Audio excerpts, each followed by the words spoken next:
Video of Beth Goetz, the Iowa athletic director, Iowa football coach Kirk Ferentz, and Ethan Hurkett, a busy Las Vegas edition of Locked On Hawkeye.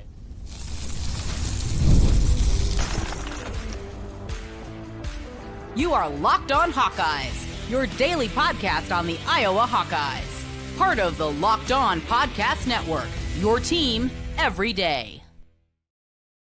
Hey, welcome in. I'm Trent Condon, and this is the Locked On Hawkeyes podcast. Thanks for making Locked On Hawkeyes your first listen every day. We're available wherever you find podcasts. You can also watch us on YouTube. While you're there, make sure you hit the subscribe button. Helps us get in front of more Hawkeye fans. I am Trent Condon. I've been covering the Hawkeyes for over 20 years. That's right.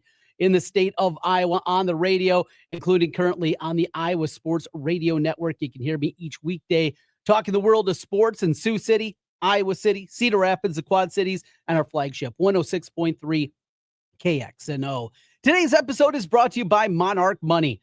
Take control of your finances with Monarch Money and use the code LOCKEDONCollege at monarchmoney.com for 50% off your first year. Struggled a little bit early on. There we go to kick off the week, get our voice back underneath us, and get going here. All right, so some video today from last week in Las Vegas as we bring you what we saw a week ago. And Beth Goetz, the Iowa athletic director, is going to be with us today. We're also going to hear from Ethan Hurkett on that defensive line, a couple of new names to be watching there. But we open up the conversation today with the head man, Kirk Ferentz, and something that still is sticking with me now, days after getting back from Las Vegas, is the confidence that Kirk spoke of. And though he is excited and he is interested to see how this plays out, there was this air of confidence that was coming through. Now, that doesn't mean it's an automatic, right? That doesn't mean that this is going to be easy by any means. However, when you get that from Kirk Ferentz, who is not wired like a lot of college football coaches, and certainly is different. And if you heard him on the side, he talked a little bit about, somebody, I think it was a Penn State writer, asked him about 27 years. James Franklin is second on this list, and he's 15 years behind that at 12 years on the job at Penn State. And Kirk says no. And he brings up what happened at the beginning of his career. Look, I was at Iowa at the time. I remember vividly the negativity. I was probably part of that negativity at the time, sitting in the student section, 20 rows up, the old student section. Kids, you don't remember that one by any means. And here we are today looking at this team, the accomplishments that they've made, and the sustainability of this model. I'll just keep grinding, doing the same things over and over and over again, and successful will come.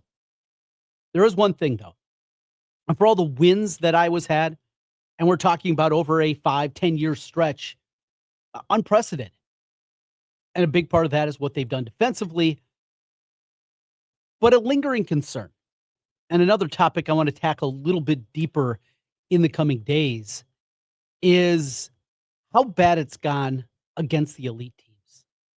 Those upsets have dried up the last couple of seasons, coupled with they haven't even really been close.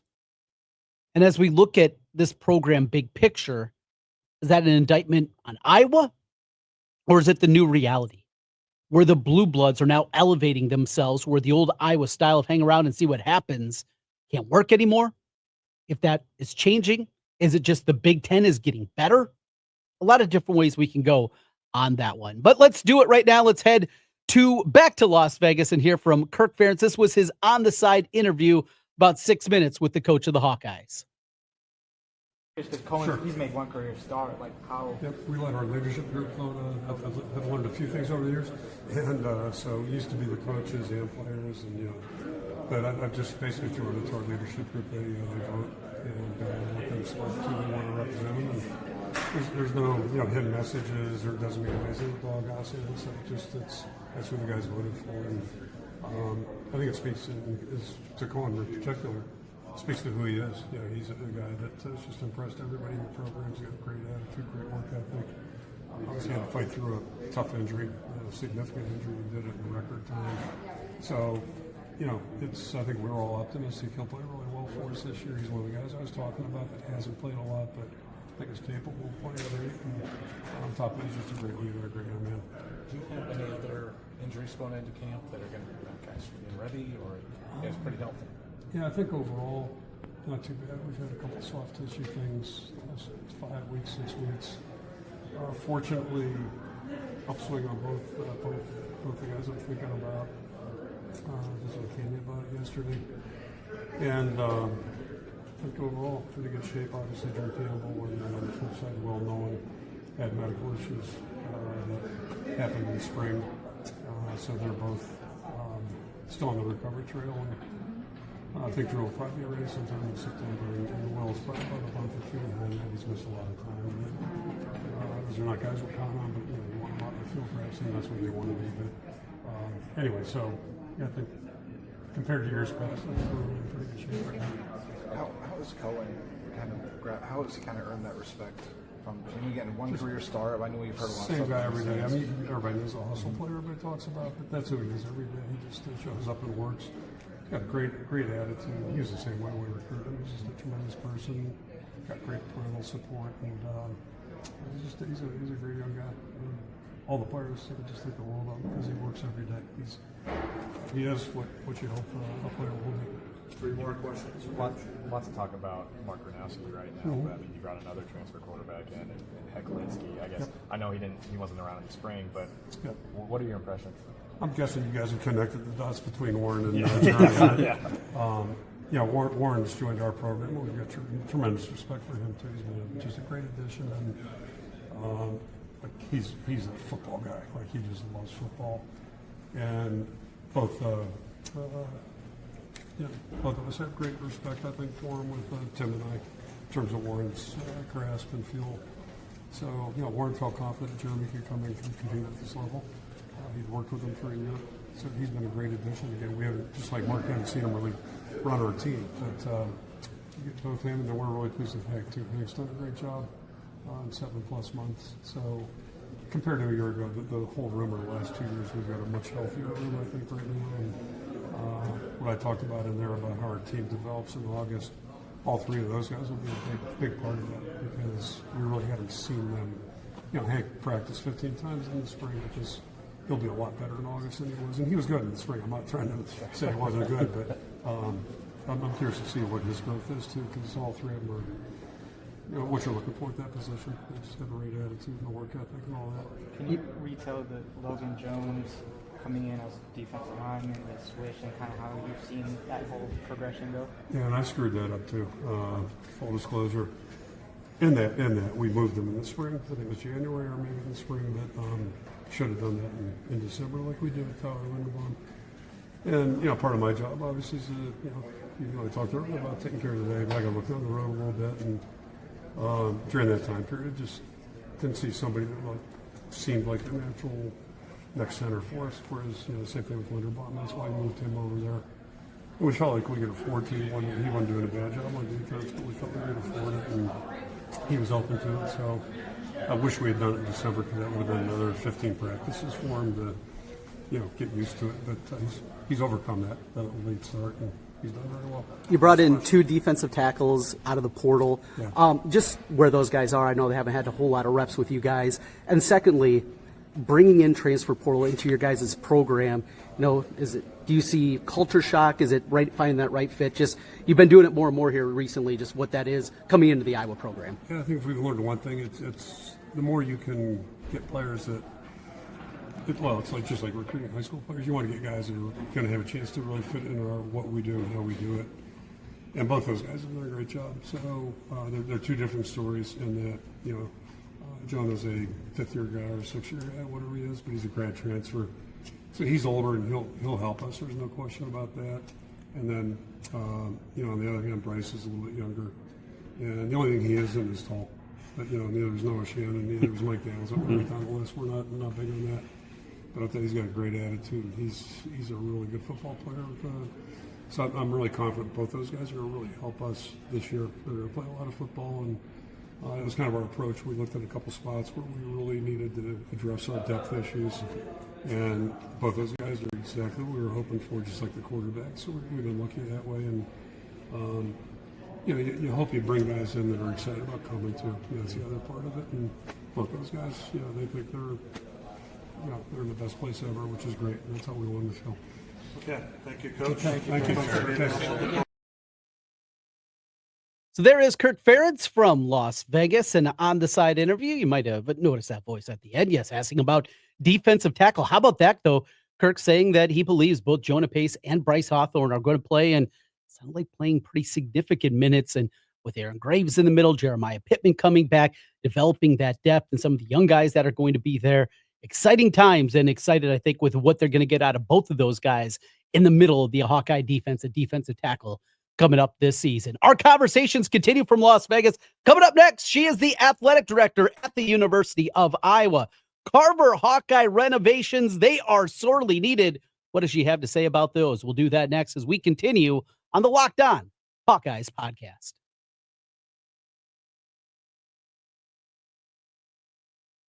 Ever wish managing your money felt, easier?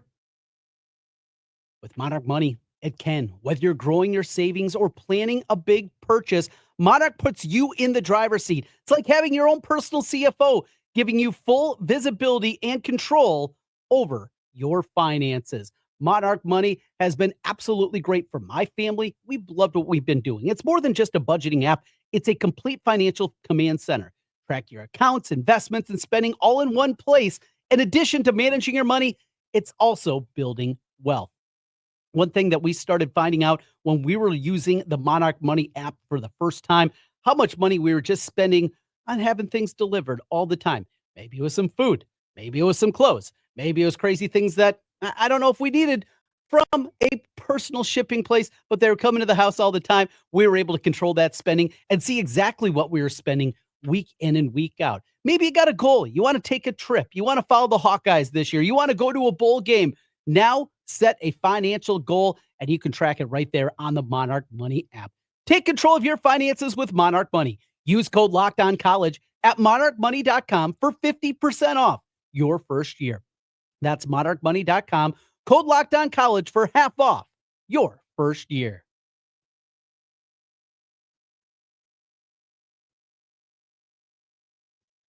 Coming up next, we are joined by Iowa Athletic Director Beth Goetz, a conversation with her about what she sees with the Iowa basketball programs, the football programs, what's happening there, and a whole lot more. Beth Goetz, always interesting to hear from the athletic director for the University of Iowa, what her perspective is when she's looking at things and doing it in a different way. The risers coming to Carver-Hawkeye Arena, just a way to get these players, get them involved with their classmates. I think just a great idea and something that is sorely needed for the Hawkeye program. Here is Beth Goetz at Big Ten Football Media Days.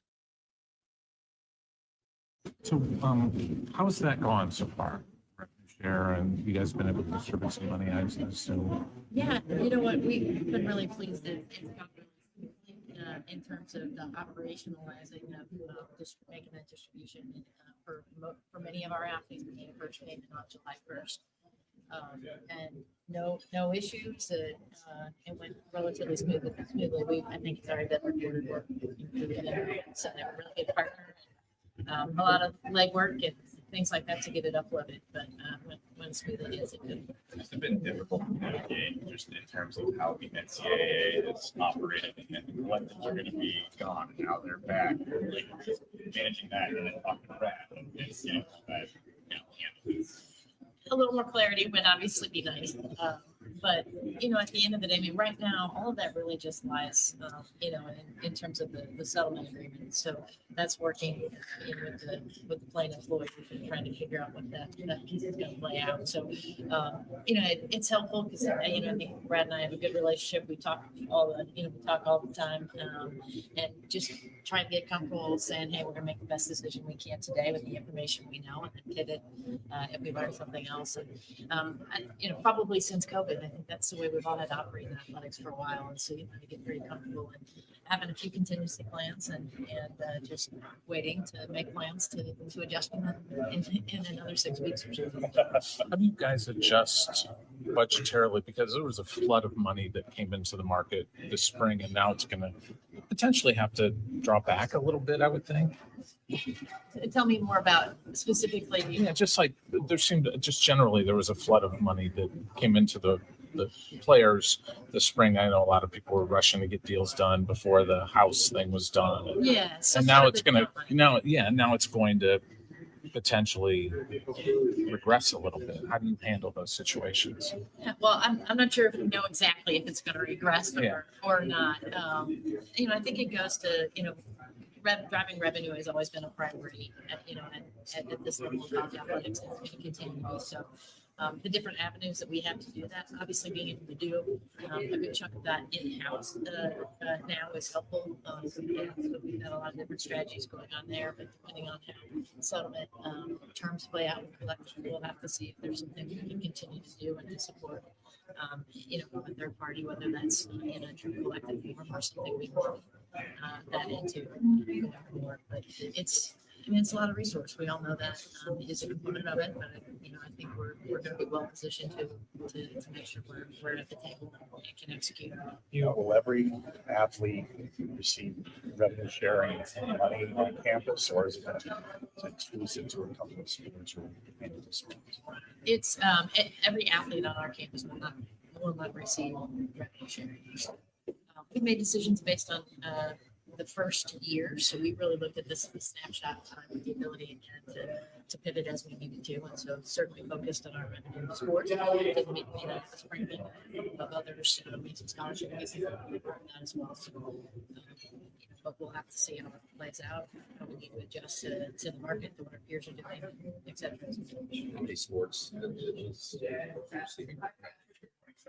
Well, it's sort of a moving target, so we're not, at the end of the year, we'll have to see. Clearly, we're focused on men's and women's basketball and football and wrestling. It's a priority for us as well, but there'll be a smattering of other things that take a long way. You all announced the risers for men's and women's basketball. How did that idea kind of materialize and take shape? Yeah, well, as we've been exploring the renovations to Carver-Hawkeye Arena, moving the students closer has certainly been a piece of that. We'd love to start that tomorrow and have it executed for this season, but we just can't move quite that fast on that major project. And so we wanted to figure out what we could do temporarily to get the students closer. And so I know our staff loves it when I do this, but I was out pacing and marking off with my feet on that baseline and grabbed our facility staff and said, hey, I think let's try to strategize and see what we can do here. And so they do, as always, they do a great job of trying to find a temporary solution. We'll see how it plays out, but I think it'll be a positive, and we're excited to see if it changes the atmosphere. Beth, what are your thoughts about the current playoff format and all the discussions around, the SEC going to 9 games and 4-4-2? Just kind of where do you stand on that right now? Yeah, there's quite a few discussions going on in here. And read, I think, for us, and as we think about what's best for the Big Ten and what's best for Iowa, first and foremost, I think it's important that we all have access to get in the championship, and we want to make sure that we're good. The regular season means something. And so, as I think you've heard echoed a handful of times, making sure that in the selection process, there's something that makes sense. I think it's harder to do with a lot of at-large bids at the moment. We don't have even scheduling. I like our regular season games really meaning something. I like them being relevant later in the season, which I think the expanded playoff has already done. And there's a lot of nuance there, and certainly, the Big Ten might not be in the same place as everybody else in the league, but I think we'll continue to have those conversations and try to work to get to a good place. Is there a concern that with CSC and maybe limiting NIL funds to players, funneling them through the school, that it drives it underground again, like it used to be in the old days? And do you feel that concern? That the underground starts going again? I think there's always bad actors in any system, whether or not the rules, maybe encourage that more frequently or not. And I think people that are going to try to find a way to work around the system and feel like that's a way to get an advantage are going to do that regardless of where the slate is. And so certainly, you know, how we plan to operate in Iowa, we'd like to see some structure, accountability, and a framework that we can all understand and live by, and try to figure out how we create a strategy that works for us within. But I think you'll see that when people make bad decisions. I'm not sure the format that you got now or something. I know yesterday the Yankees met. And where do you think stand kind of collectively with the playoff? Are you kind of locked up with Tony on his ideas, or is it splintered off? Are there sort of action that follows a different method rather than Tony's preferred 4-4-2? In my experience, and in the conversations we've had, I mean, Tony is an ambassador for what we want in the room and what our coaches want.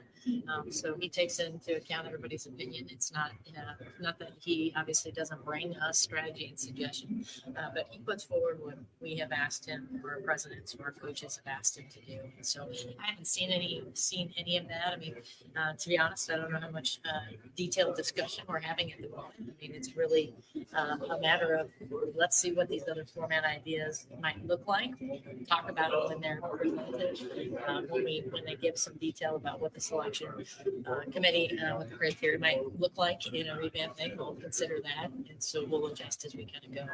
I know previously you had been in the feasibility kind of portion with Carver renovations. Have you made progress with that, or where are you at with that at this point?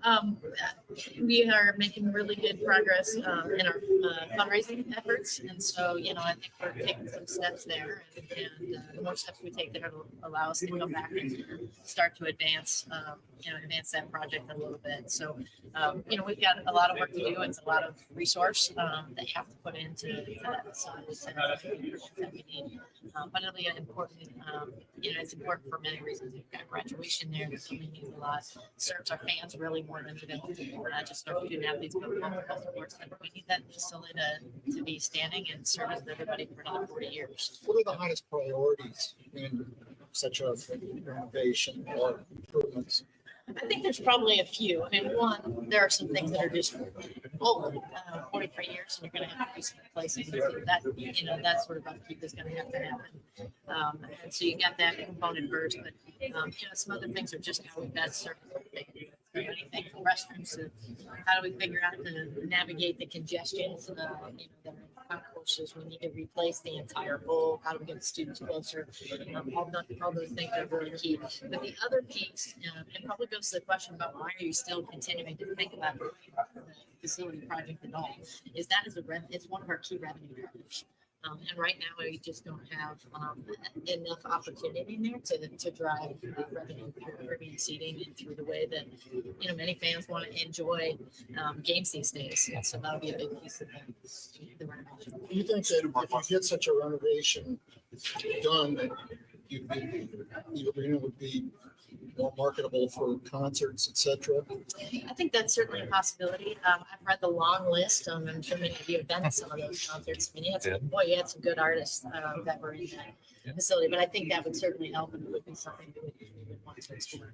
Have you seen an uptick in men's basketball ticket sales or requests for season tickets for next year? We had a lot of deposits for men's basketball that came out right away. We're obviously on sale now, season tickets and above year over year. Some really positive momentum. That's Beth Goetz, the Iowa Athletic Director from Las Vegas and Big Ten Football Media Days. One more interview to go today. It comes from defensive lineman Ethan Hurkett. Some new names to watch that are going to help out front, and a whole lot more with Ethan Hurkett as we continue on the Locked On Hawkeyes podcast.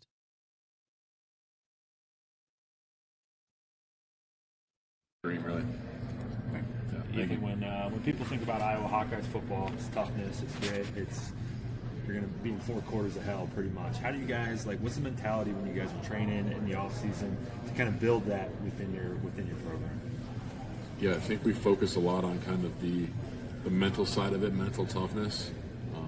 Just whether it be in the lifting or conditioning side of things, that's a big cornerstone of what we do is the strength and conditioning.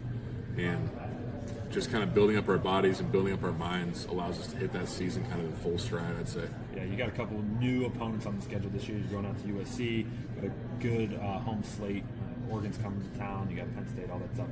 Is there a couple teams that you're excited to go play against? Not that you're overlooking anybody, but a couple that are on the schedule like, hey, I can't wait for that one. Yeah, I think they're all going to be really good, fun games.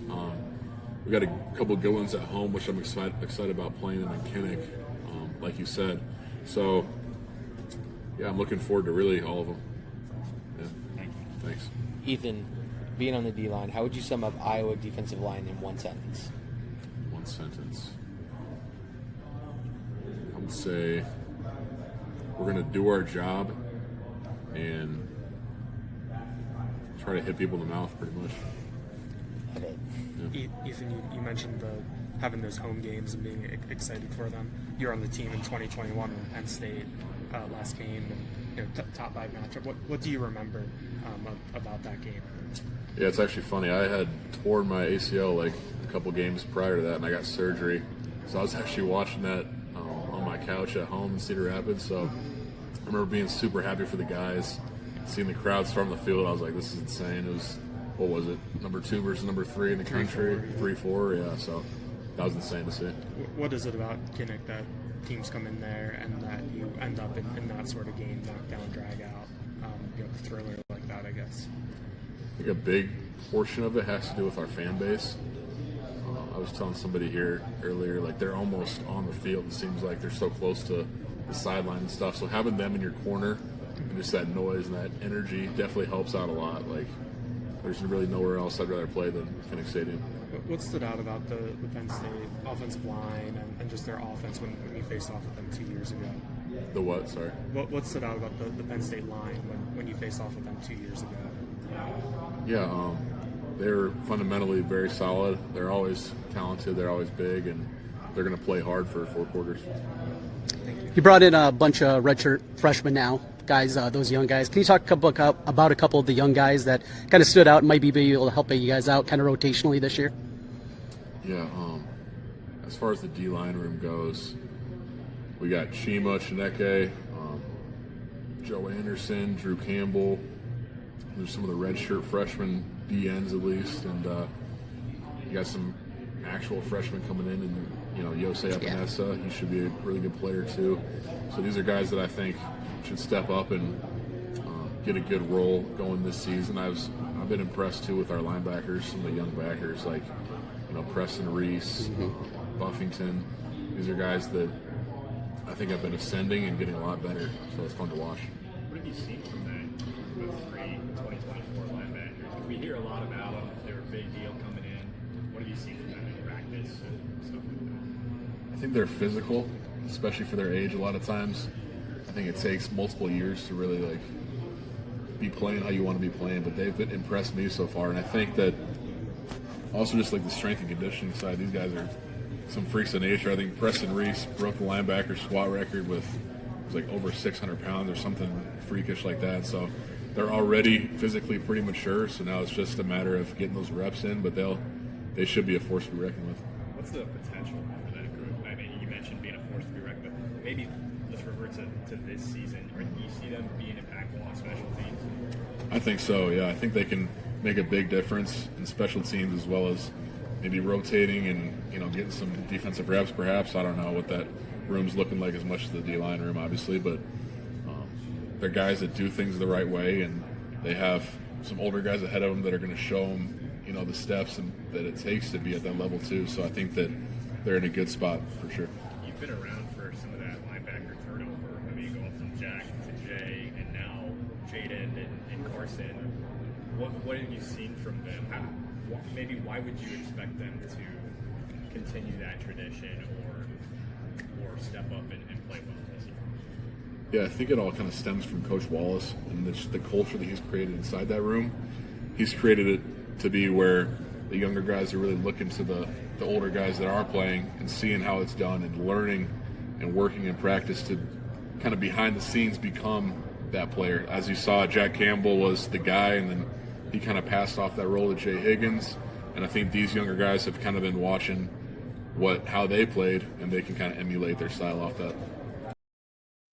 That's Ethan Hurkett from last week, Big Ten football media days in Las Vegas. So a busy one here today. We heard from Beth Goetz, the Iowa athletic director, one of the side interviews with Kirk Ferentz and there, Ethan Hurkett, as we continue to bring you audio, visual, and everything going on from last week in Big Ten media days and continuing to build up the story, this Iowa football team and what it's going to look like coming up this season.